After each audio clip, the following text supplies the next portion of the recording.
Bienvenue dans votre rubrique Focus sur Radio Mayuri. Notre invité est Malik Grandbois. Vous avez créé Amapa, une application dédiée au grand public. Bonjour. Bonjour Monsieur Plaisir et bonjour aux abonnés de Radio Mayuri. Merci beaucoup d'avoir accepté notre invitation. Alors dites-nous, Amapa, est-ce une application de mise en relation? C'est exact. Donc à l'image de Google, en fait, je référence toutes les entreprises qu'il peut y avoir, notamment, enfin en particulier les prestataires de services en Guyane et maintenant en Martinique et Guadeloupe également. C'est une application qui a été pensée pour la Guyane? C'est ça initialement. Donc je l'ai pensé lorsque j'habitais encore en métropole.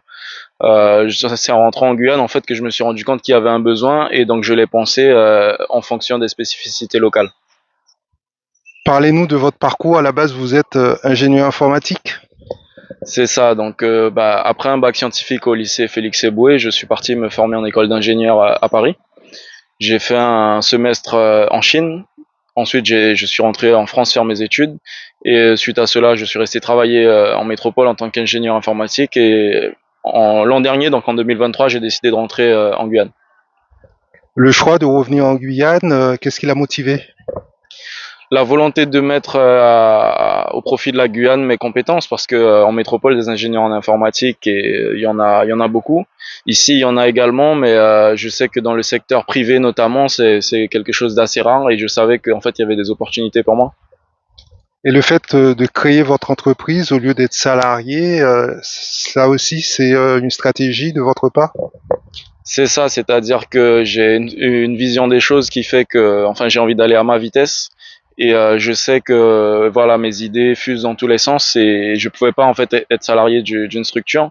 J'ai beaucoup de projets à développer. Pour revenir à Mappa, vous souhaitez à travers cette application favoriser les échanges de biens et de services, créer des liens également?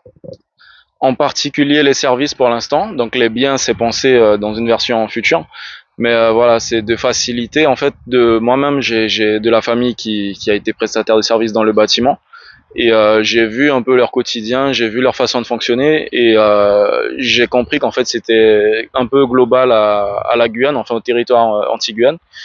Et j'ai compris qu'il y avait une façon quand même de simplifier le quotidien des entrepreneurs, tout en les rendant plus accessibles à la population en général, parce qu'on fonctionne beaucoup sur la base du bouche à oreille. Mappa est amené à évoluer, à avoir d'autres versions? Exact. Donc comme je suis en charge du développement, enfin je suis à l'origine du projet, la vision va bien au-delà de l'application actuelle. Et effectivement, c'est amené à avancer dans les prochains mois, en particulier en fonction des retours utilisateurs. Est-ce que vous pouvez nous parler de l'architecture de l'application Amapa? Est-ce qu'elle est intuitive? Oui, donc tout à fait, ça a été pensé pour être assez ludique, assez intuitif. Donc tant du côté particulier où en fait on recherche des entreprises, il y a des catégories, il y a des couleurs pour bien différencier en fait les différents corps de métier, les différents éléments. Et du côté entreprise, en fait, on peut facilement réaliser des devis et des factures en remplissant que quelques champs, c'est-à-dire les montants, les quantités, la remise éventuellement. Et donc voilà, l'objectif c'est de simplifier au maximum de part et d'autre. Quels sont les avantages pour un particulier ou pour un professionnel d'ailleurs hein, de passer par l'application? Je vais commencer par les professionnels. Donc en Guyane, il y a énormément de professionnels, enfin en Guyane et aux Antilles, qui n'ont pas forcément de site web, qui n'ont pas le budget à mettre dans de la communication.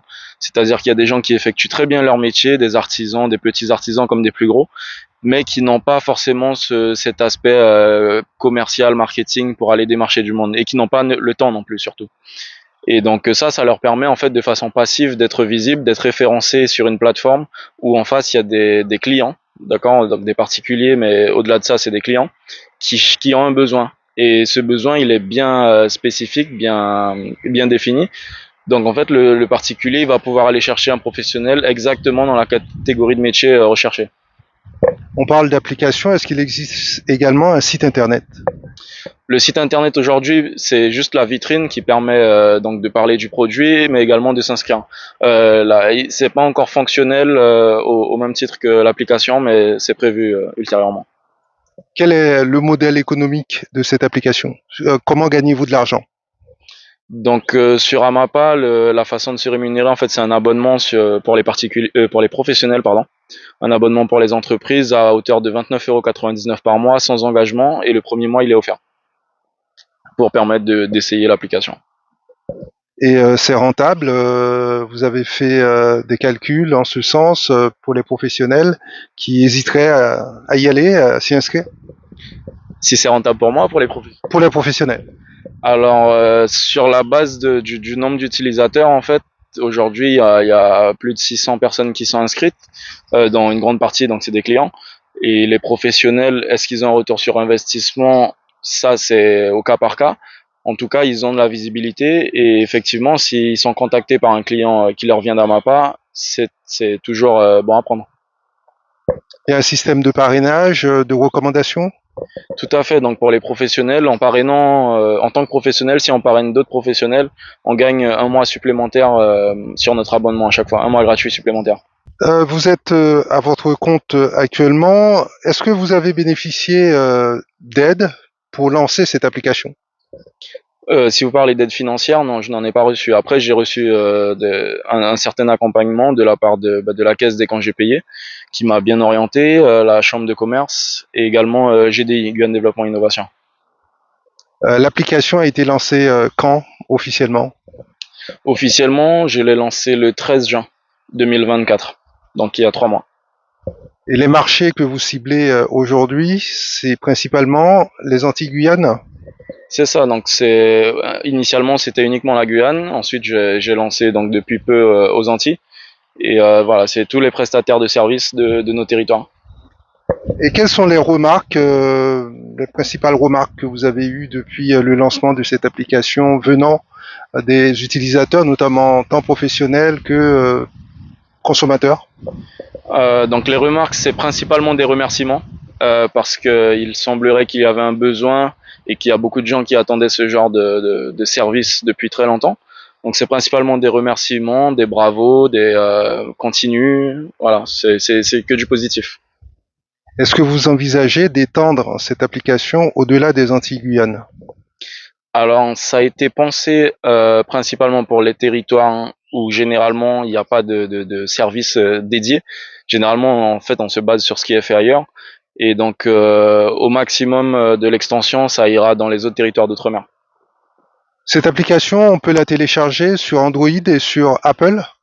Exact. Donc, l'application elle est gratuite au téléchargement. L'inscription pour les particuliers elle est gratuite également. Et c'est compatible sur téléphone Apple et Android. Il suffit donc de taper Amapa, c'est ça? Exactement. Donc, Amapa dans la barre de recherche ou amapa.io pour se rendre sur le site.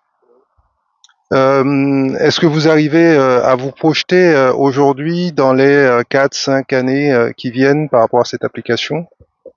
Alors 4-5 ans, c'est beaucoup. Je trouve qu'il peut se passer énormément de choses, mais j'aimerais bien dès que possible pouvoir embaucher du monde avec moi parce que je suis encore seul sur le projet et ça commence à être de plus en plus demandant en termes de temps.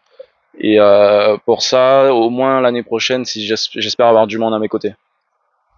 Donc l'objectif aujourd'hui, c'est de booster les téléchargements, mais est-ce que vous recherchez également des éventuels investisseurs? Alors au niveau des investisseurs, la question m'a déjà été posée, mais aujourd'hui la réponse n'est pas complètement définie, c'est-à-dire que c'est à voir en fonction de ce qui est proposé. Vous avez vécu en Chine dans le cadre de vos études. Est-ce que vous avez eu l'occasion de croiser des Guyanais lors de ce séjour? Alors des Guyanais en particulier, non. Alors j'ai rencontré quand même des personnes de la Réunion. Et de par la similitude de nos territoires, forcément, on s'est rapprochés. Mais des Antillais de la Guyane, non. On peut penser que culturellement, on est aux antipodes. Quelle est votre impression? C'est exactement ça. Alors déjà, en tant que Guyanais, on est aux antipodes, mais je trouve que même avec la France, en fait, c'était complètement différent. Et je pense que la Chine a quand même façonné ma façon de voir les choses aujourd'hui, c'est-à-dire que j'ai une vision beaucoup plus globale de tout en général, en fait. Vous encouragez les Guyanais à partir, quitte à revenir plus tard, mais pour leur formation, pour leur développement. Je pense que c'est important de partir, de voir comment c'est fait ailleurs, peu importe l'endroit où on part, hein. C'est-à-dire que bon, moi j'ai fait la Chine, j'en connais, ils ont fait d'autres pays, il y a des Guyanais un peu partout à travers le monde, et en fait le fait de partir, ça permet de voir comment c'est fait ailleurs et ça permet de ramener une certaine richesse au pays. Et donc c'est surtout important de revenir. Malik Grandbois, comment peut-on vous suivre hein, sur les réseaux sociaux? Alors voilà, principalement ma page Instagram amapa.io. Et sinon, c'est le site amapa.io. En fait, voilà, tout c'est amapa.io. Également sur LinkedIn? Sur LinkedIn, il y a la page professionnelle Amapa. Malik Grandbois, merci. Je vous remercie.